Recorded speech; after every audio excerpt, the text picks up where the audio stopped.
Pendeta, selamat siang. Ya, selamat siang. Nah, Pak Pendeta, saya ingin setidaknya ingin mengetahui pengalaman Pak Pendeta selama menjadi legislator yang kebetulan selama itu juga di Surabaya. Ya.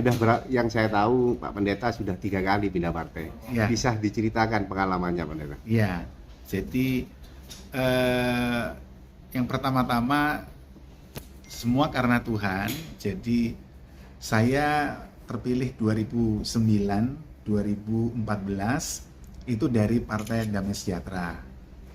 Dari 2009 sampai 2014 itu saya berangkat dari Dapil 3 Surabaya Timur.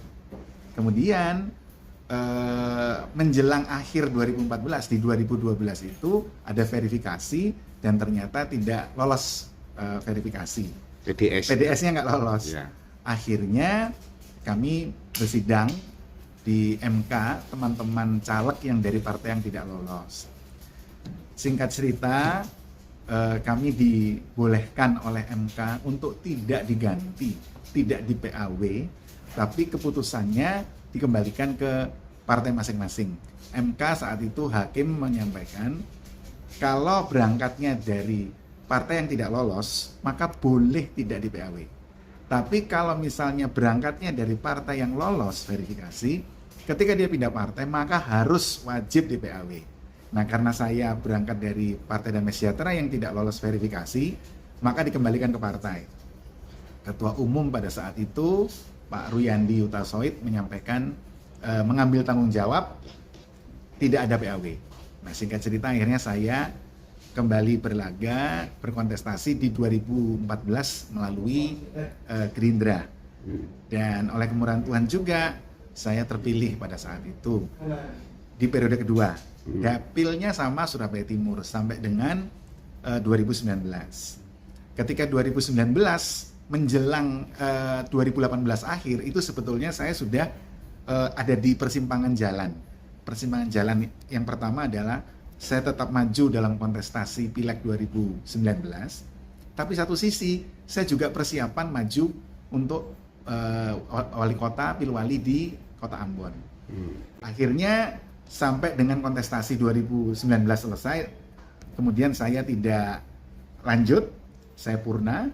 Nah, kemudian saya ke Ambon untuk persiapan. Untuk pilwalinya itu 2022. Jadi saya mikir itu cukup untuk kesempatan persiapan dan lain sebagainya. Tapi tiba-tiba terkendala dengan adanya undang-undang pilkada menjadi pemilu serentak yang kita nanti akan sama-sama 2024 tanggal 27 November. Sehingga akhirnya nggak jadi. Di mana 2022 akhirnya yang maju adalah PJ yang menggantikan. Nah, akhirnya saya kembali. Saya berpikir mau purna. Sudah purna. Saya pikir selesai dengan aktivitas sebelumnya, yaitu di pelayanan di gereja maupun menjalankan terus usaha yang ada yang Tuhan berikan buat kami. Nah, tapi ternyata 2023 awal diajak untuk bergabung dengan Partai Solidaritas Indonesia. Dan singkat cerita akhirnya maju di sana dan daerah pemilihannya tapi dipindah ke saya bukan Dapil 3 tapi dipindah Dapil 4 di Surabaya Barat dan Selatan. Dan oleh kemurahan Tuhan juga akhirnya terpilih kembali di periode yang ketiga sehingga akhirnya ya genaplah saya ada di 3 periode dari 3 partai yang berbeda. Ada kesulitan nggak dari perpindahan dapil dari yang biasanya di Dapil 3 kemudian pindah ke Dapil 4 dalam menggalang suara? Saya harus jujur bahwa tidak mungkin semua berjalan begitu lancar. Pasti ada yang namanya dinamika. Kenapa? Karena itu adalah proses di mana saya harus masuk ke sebuah daerah pemilihan yang baru. Nah, tapi yang saya bersyukur, saya ketemu dengan teman-teman dari jaringan-jaringan yang ada di Dapil 3, gereja-gereja yang ada di Dapil 4 di Surabaya Barat dan Surabaya Selatan, tetap solid, tetap bersama-sama, karena bagaimanapun juga saya kalau istilahnya dakwah istilahnya teman-teman tuh khotbah. Nah, kalau saya khotbah menyampaikan firman Tuhan itu di semua dapil di gereja di kota Surabaya. Selama ini saya selalu di sana. Jadi memang secara DPR memang dapilnya saja saya dulu di dapil 3, tapi sebenarnya tugas saya gereja khotbah itu di semua dapil. Saya di khotbah di Surabaya Barat, khotbah di Surabaya Timur, Surabaya Selatan, Surabaya Utara, saya sering khotbah di mana-mana. Berarti sebagian besar suaranya didominasi oleh jamaah gitu. Iya. Nah, terus dari 3 pengalaman tadi, 3 periode sampai hari ini, sebenarnya resepnya atau konsepnya apa sehingga kok begitu mudah gitu loh? Sebetulnya kalau mau dibilang begitu mudah pasti enggak juga, karena semua dengan proses.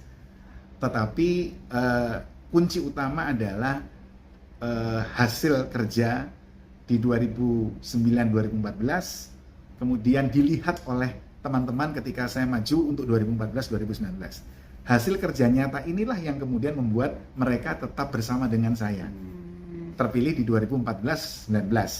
Ketika maju di dapil 4, walaupun beda dapil, puji Tuhan mereka memberikan testimoni kesaksian bagaimana hasil karya kerja nyata saya di 2009, 14, 14, 19 di dapil 3. Sehingga akhirnya mereka pun juga ingin bersama-sama untuk merasakan hasil kerja nyata di dapil 4. Makanya kemudian mereka juga secara solid mensupport saya dan kemurahan Tuhan akhirnya terpilih. Berarti konsepnya rekam jejak yang baik. Betul.